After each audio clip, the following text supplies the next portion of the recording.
So to be very honest வந்து பாத்தீங்கன்னா success விட ஃபெயிலியர் தான் ஆக்சுவலி நிறைய.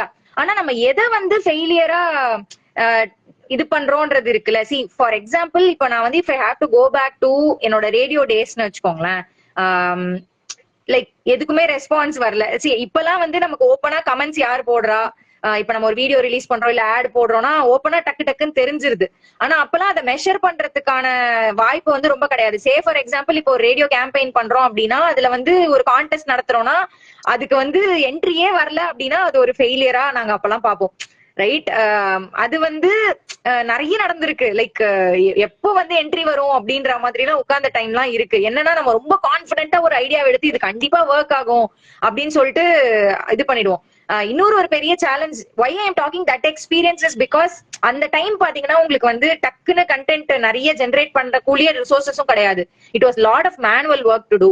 அண்ட் என்ன சொல்றது, இன்னைக்கு மாதிரி நம்ம டக்கு டக்குன்னு அதை ரீப்ளேஸ் பண்ணவும் முடியாது. இன்னைக்கு ஒரு ஆட் ஒர்க் ஆகல அப்படின்னா ஸ்டாப் பண்ணிட்டு டக்குன்னு மாத்துறதுக்கான ஆப்பர்ச்சுனிட்டி எல்லாம் இருக்கு.